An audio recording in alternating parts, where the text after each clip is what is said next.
FarAway Wanderers. Chapter 4, The Chivalrous. The man in black and the girl quickly engaged in a fight. As an outsider, Zhou Zishu had a good look at their capability. The movements were not quite the same, but the ruthlessness from both was definitely on the same level. They didn't appear to be from righteous orthodox sects. After about 14 to 15 moves, the man suddenly staggered back to dodge, kicking at her Shan Zhong. She leaned away and made a soft noise, concentrating on her next attack, which apparently was cracking down on the enemy's knees. But she didn't expect a noise from something hidden above the man's pants, and from it a spring ejected, shooting an arrow forward, aiming at the girl's chin. Note: Shan Zhong, the acupuncture point in the center of the chest. She was not half bad, currently having an upper hand in this fight even, but never could she have predicted this vile move. Panic piled up, but dodging at this point was futile. The rock in Zhou Zishu's hand was finally useful as he flicked it straight toward the incoming arrow, deflecting its course. It ended up narrowly grazing the girl's temple. After experiencing danger, a normal person would feel terrified, but apparently she was the opposite, her embarrassment turning into anger. She surged forward and made a clawing attack without hesitation, gripping at the enemy's leg bone and twisting it. The man screamed as his leg was broken, but his attacker didn't stop there. In her hand was a glowing blue light, and she ruthlessly pounded it into the man's chest, knocking him backwards, both legs bent and crushed. His face immediately turned grey and purple as he stared at the girl with wide eyes, pointing at her. "You're purple." He died before he could finish. The old woman was frightened to death by this beautiful but cruel young lady. Contrastingly, the simple-minded looking boy had a faster reaction. He threw himself at the fisherman, asking hurriedly, "Uncle Li, how are you?" "You?" He still had a breath left in him. With all his strength, he caught the boy's sleeves. The latter tried to embrace him and help him stand. The girl in purple walked over, lifting the old man's eyelids, frowning. "It's the three gang until death poison, he's beyond saving now. My condolences." Note: 3 gang, a measurement of time, 1 gang equals 2 hours. The boy threw her hands off, glowering. He shouted at her, "Stop saying nonsense." Her brows raised, murderous intent resurfacing on her smiling expression. But she suppressed it after remembering something, arms crossed in front of her chest with a sneer. "You little puppy can't even see between good and bad." The fisherman only looked at her for a brief moment. He scanned over everyone, finally stopping at Zhou Zishu, who was standing at the statue's feet, 2 straws sticking out of his head, making a laughable sight of himself. The old man turned to him, about to say something. Everyone's gaze followed his. The girl laughed. "Ah! I was just wondering who my benevolent savior was. Can't believe it's you. I bought you wine, you helped me fight, so we're even." She spoke as if those two things could ever be equal, but Zhou Zishu wouldn't stoop as low as to argue with a pretty girl. He smiled, walking over to the old man, squatting down. "You calling me, old chap?" The fisherman said, I'll return your silver. Your boat ride was free, you must help me." Zhou Zishu didn't wait for him to continue, shaking his head and reluctantly stood up, but the old man's grip on his wrist was unwavering. "Help me, bring this child to Taihu Holdings of the Zhao family." He was nowhere near a beautiful lady, so Zhou Zishu sighed. "Listen, old man." He was interrupted. "Small favor, should be repaid with big gratitude." Zhou Zishu raised his head, sullenly looking at this shrine in ruins in the middle of nowhere.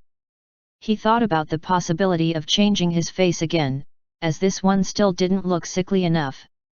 How else people are thinking he's that benevolent to agree to these favors? The fisherman seemed to be in his final moment, his grip ever stronger but his breath faint and weak in his throat. He faltered, "Consider this a way to accumulate your own merits, please. For your descendants, even if you die and have no offspring. There's still your next life." Those words hit him like a lightning strike, and the nails on his chest acted up again, as if wanting to sink even further into the flesh. There's still your next life. Your sins this lifetime will be paid in full with your death in 3 years, but there's still the next life to look forward to, right? After a long while, Zhou Zishu sighed, turning over the silver crumble a few times in his palm and putting it back in his breast pocket. The fisherman's hazy eyes brightened, his lips trembled. Then the light in his eyes slowly dimmed, hand loosening its grip on Zhou Zishu's and hanging down limply. He still seemed to rattle on about something, though. Zhou Zishu put his ears closer to the elder's mouth, hearing him mutter brokenly, "You must, have to. If you don't, I'll haunt 18 generations, your ancestors." Zhou Zishu sat back, truly at a loss for words as the fisherman drew his last breath, head lolled to one side. Gut-wrenching sobs tore through the young boy's chest. The old woman in servant clothes also drew a blank as she stood next to him, crying in panic. Zhou Zishu and the girl in purple stood to one side. The girl's big eyes wandered, and her voice was quiet. "Master said you're more than you appear to be, but I didn't really see it before. Which sect are you from? What's your name?" Zhou Zishu graciously replied, "This incompetent one is Zhou Su, just a lonely vagrant traveling everywhere. Actually, I haven't had the honor of knowing your name, young miss." She looked him up and down, shaking her head. "If you didn't look like a sick ghost and walk and talk like that, you would sound more like how masters described. I'm Gu Xiang." She had never heard of a Zhou Su before, besides, they only met by chance, there were no reasons to be entirely truthful with each other. But she didn't mind it much, patting the young boy on the shoulder, "Say, he's passed away already, you should get him a proper burial. Are there more people chasing after you?" Still annoyed by her bluntness earlier, he only glared. The grief and anger brimmed inside him had no way to be relieved, so he directed it all at her as if she was the one who caused the murder. Gu Xiang raised a brow. This girl had the skills but still not quite the age, in addition to the feel of an unorthodox martial artist she exuded. Having enough with the boy taking his anger out on her, she raised her hand with the intention of attack, but catching her off guard was Zhou Zishu's interception. Gu Xiang felt an ice-cold hand gently wrapped around her wrist. The grip was completely painless and its culprit didn't even seem to have put any strength into it, but she was unable to either move or yank herself away. She couldn't help but give this ill-looking man an astounded look, thinking, "Master highly respected this one, but he's even more mysterious than I thought. Not sure I would succeed were I ever to attack him." Changing her mind as she was a smart one who knew her own limits, she retracted her hands, smirking at Zhou Zishu, "Just doing it out of respect for you." Then she turned to the young boy and began scolding, "See, little brat, this sister is only passing by, and she helps you out of pity for your situation, so don't even look at her like she murdered your entire family or something. Try and avenge him if you want relief that much. How nice of you to only know how to cry over a dead body and bully this good, patient sister. This girl might be clever, but she certainly wasn't kind." Zhou Zishu, for lack of better options, was about to console him briefly, but to his surprise, the boy, after being stupefied by her words, suddenly wiped away the tears with all his might and knelt down. He audibly banged his head into the ground twice, voice tiny, "You were right to educate me, miss, I have greatly wronged you." He looked a little more sharp-edged with his teeth gritted way too tight, stretching out his face muscles. In contrast, Gu Xiang was dumbfounded, retreating half a step, blinking her large almond eyes. I didn't say that to make you kneel to me, just stand up, quickly." Zhou Zishu bent down a little to help him stand without the boy even noticing. He suggested, "First we should have a burial for old brother Li. He trusted me to take care of things, so I'm gonna escort you on your journey. But if you two are not in a hurry, you can rest here for a bit and tell me what happened." The boy muttered his assent, so Zhou Zishu helped him find a place behind the shrine to bury the old man. Gu Xiang, after observing and finally feeling her heart stirred, brought them a piece of wood, pulling out a dagger around her waist to carve it into a simple headstone. "What's his name?" she asked. The boy thought about it for a bit before shaking his head. "He only told us his last name's Li, and that he owed my father something, so he risked his life to help us escape. I just call him Uncle Li. I don't really know what his real name was." Zhou Zishu exhaled. "People in Jianghe repay debts and exact vengeance as they see fit. Is there ever a need to leave a name?" Gu Xiang had her head down, engraving for Uncle Li the chivalrous on the wooden headstone. She looked it over, giving to Zhou Zishu once satisfied. "What do you think?"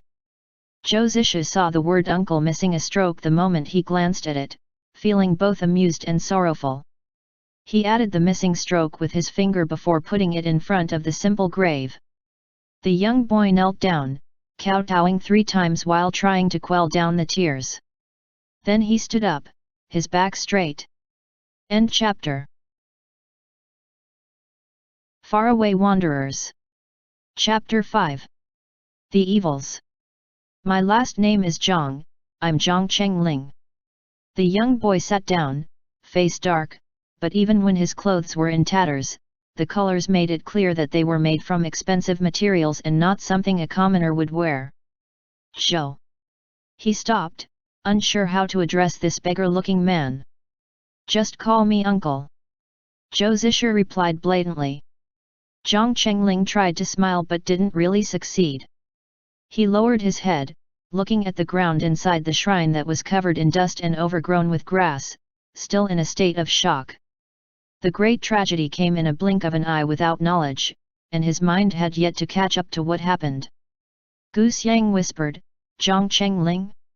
Sounds kind of familiar." Zhou Zishu asked, "Is your father Sir Zhang, Lord of Namhe Holdings?" Gu Xiang blurted out in surprise, "You're Zhang Yusan's son." Doubt and how on earth does Zhang Yusan have such a useless offspring like this one was evidently written on her face. Zhang Chengling must have seen it too, as his head dropped even lower, hands balled into fists by his side.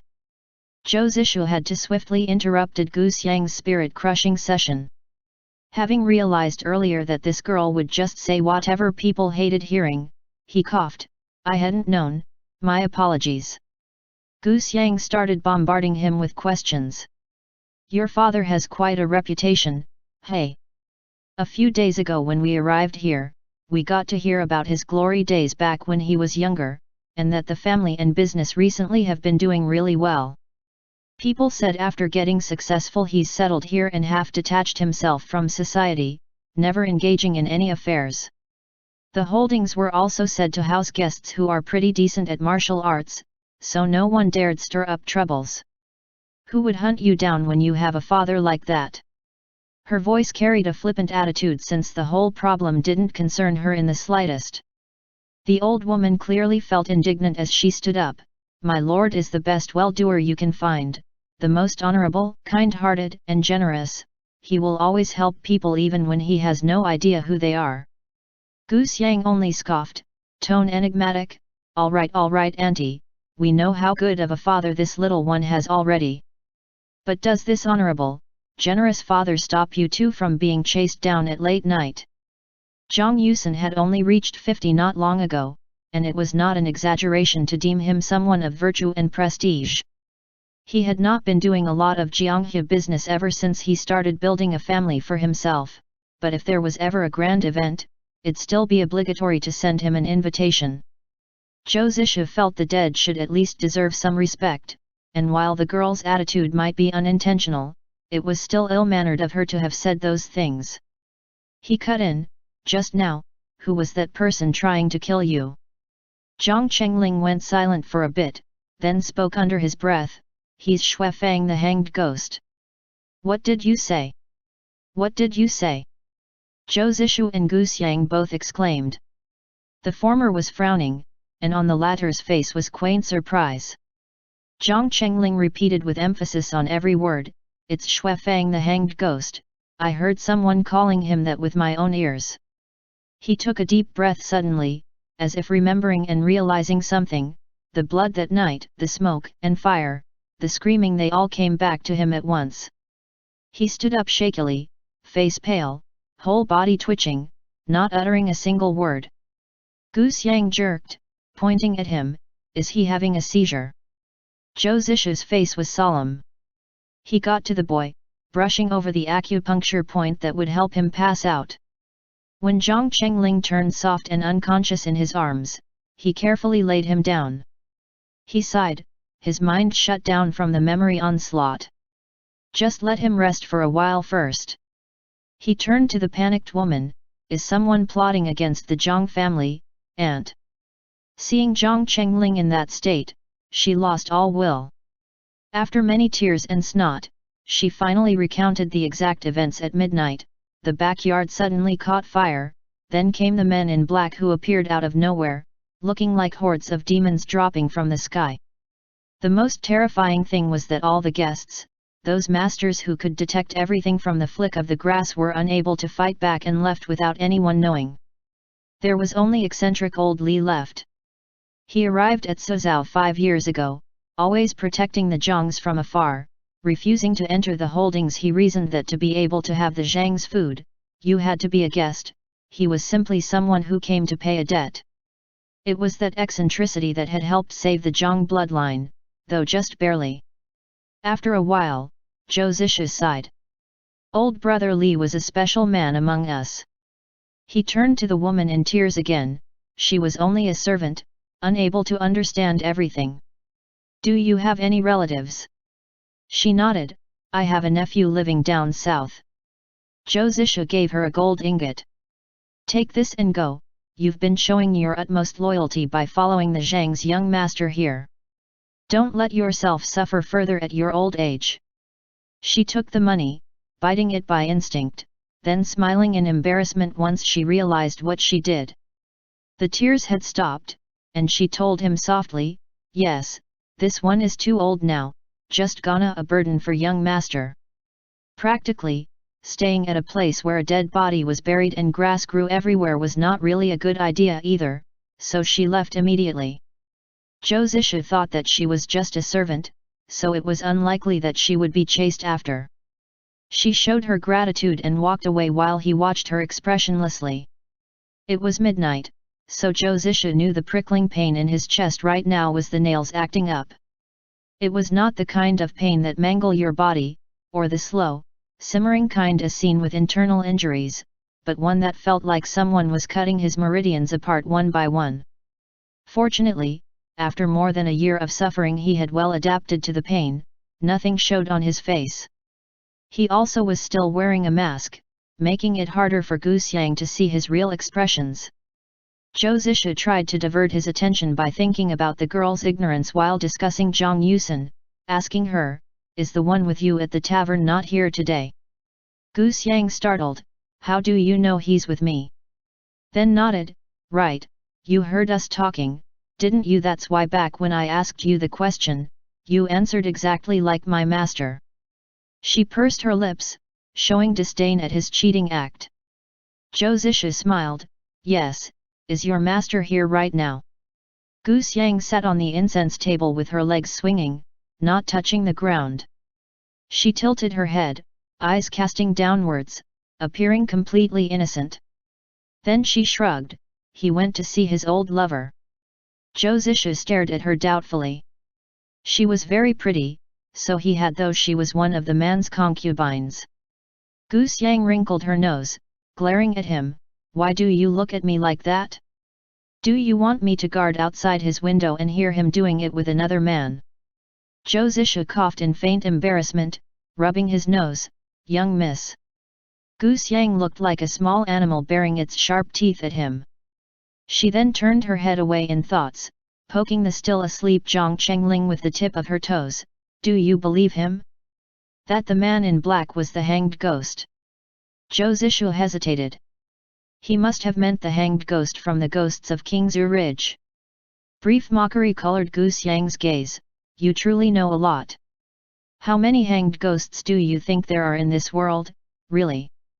Zhou Zishu shook his head. He was about to reply when the pain on his chest attacked, so he had to pretend to be pondering carefully. He said after a while, legend has it that in Kingsu ridge of Mount Fenja there is a place called the Ghost Valley. In recent years, people guilty of horrible crimes in Jianghu and have nowhere else to go have been seeking protection there. But once they enter the valley, their humanity will be lost, all mortal grudges wiped from their mind.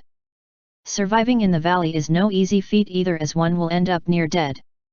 All in all, the stories are pretty terrifying, so their enemies never speak of them.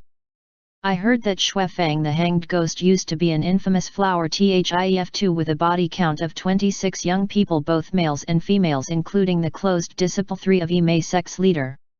He was chased after by the 6 main sects and had no choice but hide in the Ghost Valley of Kingsu.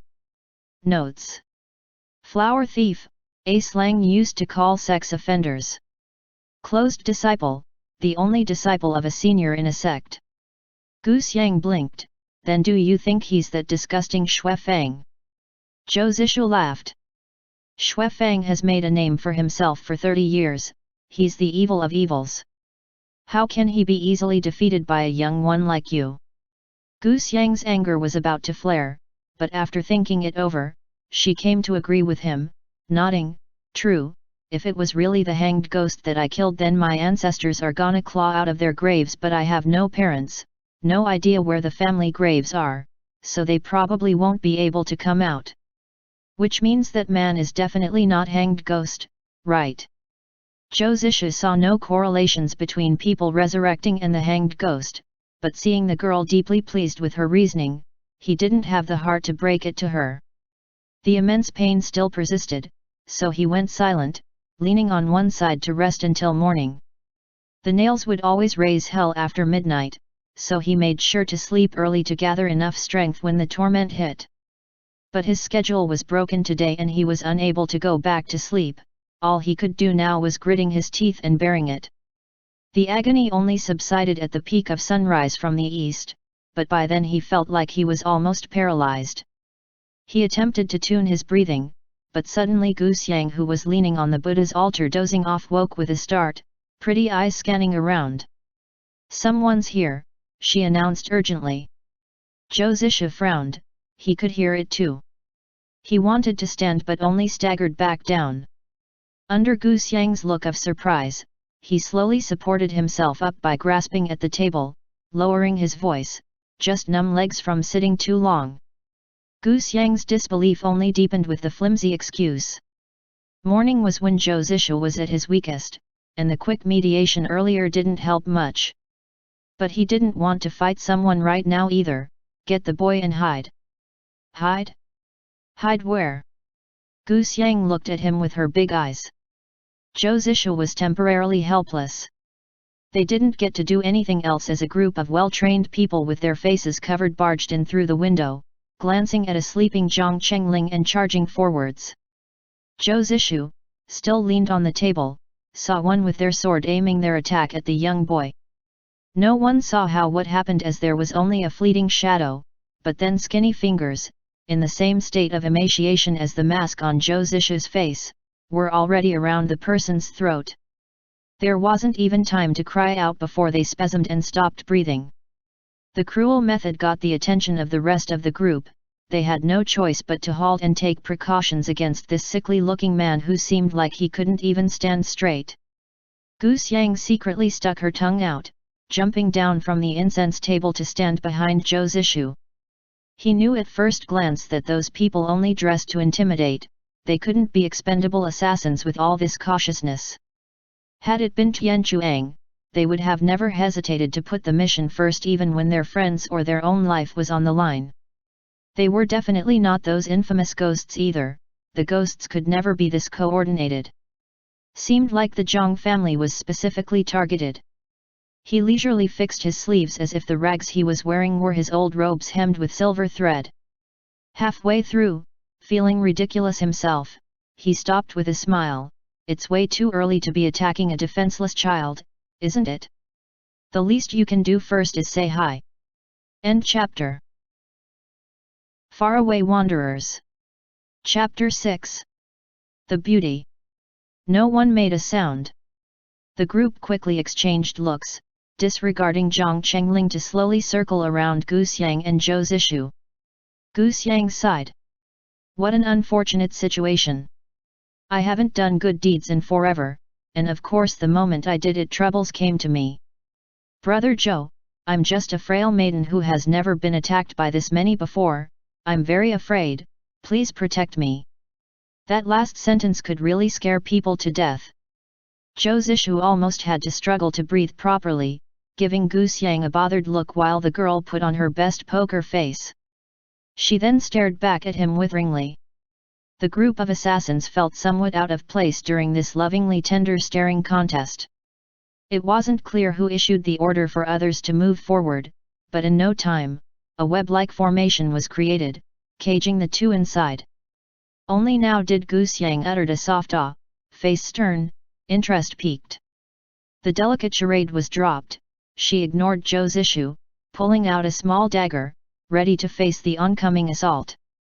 She had faith in her own capability, but quickly realized the formation was quite a tough one the moment the fight started.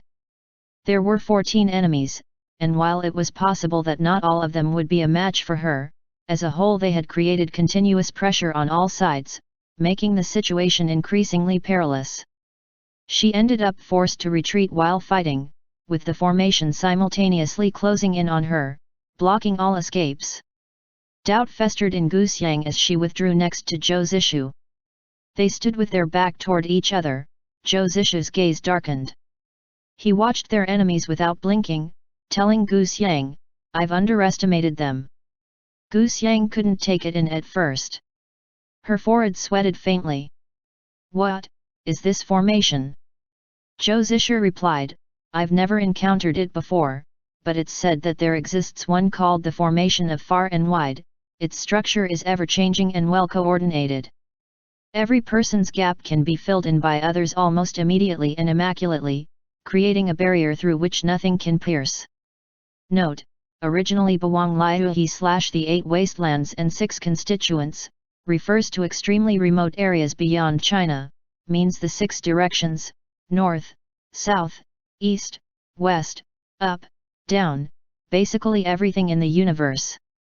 Gu Xiang cried out as Zhou Zishu used his bare hand to stop an incoming blade and knocked it away. Then what do we do now? Zhou Zishu gave her no answer, eyes entirely focused. All of a sudden, he flew up, using the altar as a platform to launch himself further into the air. The dusty table didn't even budge during the whole process. 3 masked men followed him immediately, swords blocking every way out, but Zhou Zishu unexpectedly moved backwards, wriggling through their defense like a fish to reach the Buddha statue. He made a noise, and with an unknown strength, using his hands to propel the statue forward, mumbling, Buddha, have mercy and help me this time. The stone statue came at the masked men at full force. Gu Xiang immediately stooped down to get out of its way, feeling the wind grazing her hair. The 3 after Zhou Zishu in midair were not that fast, they didn't expect this retaliation at all. Facing it head-on was the only option since there was no way to dodge or seek assistance, and naturally they were knocked back, creating a gaping hole in the formation. Gu Xiang snickered, interesting. She didn't let this momentum go to waste, and with a wave of the arm, an arrow shot out from inside her sleeve. The one directly facing her had to bear the brunt of the attack with their face, and they fell back without a sound. The remained lost all their courage. Gu Xiang's murderous streak made its appearance again, and she started charging at them without a care. Zhou Zishu had exhausted all his strength with that move, his yet-to-recover limbs now temporarily numb. He sat calmly on the incense table with no further desire to boast his might. Gu Xiang only noticed after a good while. She turned to him, tone accusing, Zhou Su, what are you doing? Zhou Zishu replied unhurriedly, Little sister Gu, I'm just a frail beggar who has never been attacked by this many before, I'm very afraid, please protect me. Gu Xiang's hands shook in anger. Her knife plunged into one's chest, to the point that it was deeply lodged in their ribcage and unable to be removed. Gu Xiang was flexible, but not enduring enough in a long fight. She became frantic after having lost her weapon, moving 3 steps back, trying her best to defend herself. Zhou Zishu, after a fair time to rest, didn't rejoin the fight right away. He watched them all with a chuckle, picking up a few small rocks. He played with them before abruptly shot one at the forehead of one, intending to perform a sneak attack on the girl. "That's no good at all, your moves don't have a structure to it," he gave her some directions at the same time. He was as quick as lightning, flicking another stone at one's Huantiao point to make them lose balance and stumble forward, conveniently right under Gu Xiang's feet. She instinctively lifted her leg, a reflecting light flashing under her shoe to reveal a tiny blade, which was used to stab the person in the throat. Zhou Zishu continued leisurely, "The foundation is of utmost importance. If your phases are without roots and you move without a basis, how can you fully control yourself in a situation?" Note: Huantiao point, the acupuncture point near the hip joint. Gu Xiang was a smart one. She bent her back to dodge a sword, kicking at the enemy's leg. Taking advantage of them falling forward to restrain the pulse, she snatched their weapon away afterwards, cracking down on their Beihui point to kill them for good. Note: Beihui point, the acupuncture point at the top middle of the head. Another stone was shot at one's Jianjing point while they were in the middle of attacking, making their upper body freeze and fall. Gu Xiang heard the beggar complain equivocally, "No good, still no good, the formation has been broken, but that's not an excuse to take risks, stop underestimating things." Note: Jianjing point, the acupuncture point at the highest point of the shoulders. At those words, the lotus shape created from her feet movements became more lively and flexible. She dodged another one, who by instinct changed their strategy by holding the sword horizontally, exposing a weak spot that Gu Xiang could exploit. She easily took down 2 more thanks to that. In a short while, bodies littered the ground. The rest of the masked people glanced at each other and retreated, knowing this would not go well if they continued. Zhou Zishu frowned. These people were way too troublesome. He did agree to take the boy to this Taihu Holdings or wherever, but he wouldn't tolerate the possible hordes of attackers along the way. If he let them go this time, they would just come back later during the journey. These murderers with ambiguous identity, who tried to eradicate every single person in the boy's family, were the true scums of the earth. A fleeting motion made Gu Xiang dizzy. The person who was just sitting at the table was now at the shrine's door. The masked person nearest to him only had time to slightly lean away before their shoulder was dislodged with a cracking sound. Zhou Zishu had his hand around their throat, twisting it with the gentlest movement. The tip of his toe lifted the victim's fallen weapon at the same time.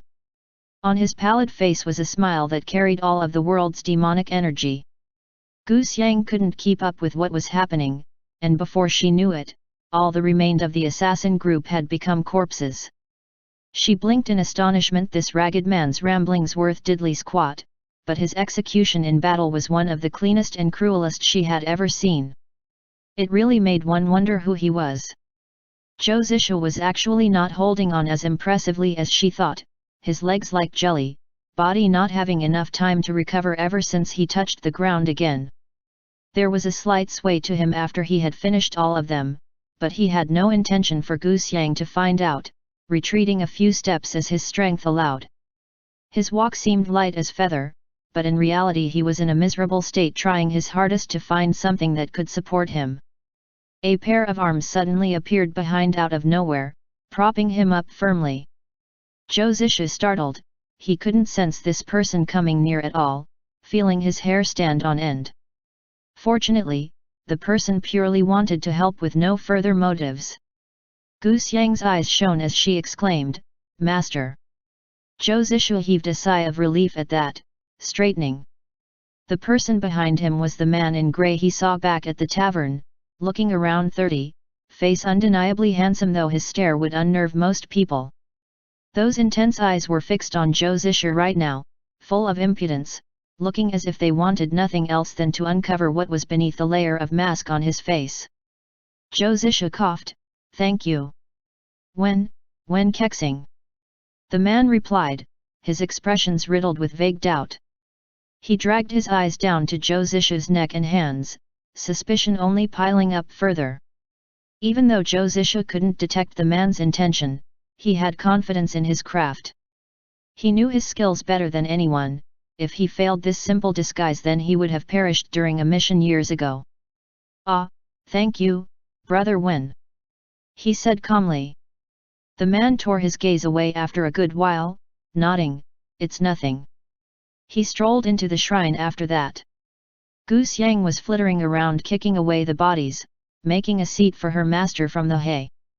Wen Kexing glanced at Zhou Zishu once more. "I didn't mean to do it," he added, in case the latter misunderstood what happened. Zhou Zishu instantly recognized where Gu Xiang got her peculiar attitude from. He sat down and began to meditate. After about 2 hours, he opened his eyes to Wen Kexing leaning on a wall, legs crossed, still watching him intently. He couldn't help but ask, "Is there something on my face? Why does Brother Wen keep studying me?" Wen Kexing asked with a straight face, "Are you wearing a disguise?" Zhou Zishu tensed, his face betraying nothing. "What do you mean?" The other paid it no mind, muttering under his breath, "How strange! Really, really strange. I can't see if you're wearing a mask or not, can't be sure that you aren't, He rubbed his chin, sounding uncertain, "I've never been wrong before. The moment I saw your butterfly bone, I knew you had to be a great beauty." Note: butterfly bone, used to describe the shoulder blades. Nothing could have prepared Zhou Zishu for that answer. Wen Kexing nodded, confirming to himself. "I'm definitely not wrong this time, of course you're wearing a disguise." Nothing could have prepared Zhou Zishu for this answer, either. Wen Kexing didn't stop staring at him, only giving up after a long period, "Though I can't see anything on you that would indicate such," he inclined his head backwards, "how good must you be for me to not see through your tricks? Can someone like you really exist? This is really, impossible." Gu Xiang spoke coldly, "Master, remember last time when you told me a butcher was pretty just by looking at his back?" Wen Kexing's voice softened. He might be a butcher, but those watery, shining eyes of his were enough proof of his charms. People never care about a hero's background, why can't that be applied to a butcher too? But what does an uncultured brat like you know anyway? Gu Xiang sighed, "Watery, shining eyes?" He was just teary from yawning. And apart from that, his nose was big, his mouth was big, his head was big, his ears. Wen Kexing's voice left no room for arguments, "Gu Xiang, you are very blind." Zhou Zishu had nothing to do but to go check out Zhang Qingling's well-being. End chapter.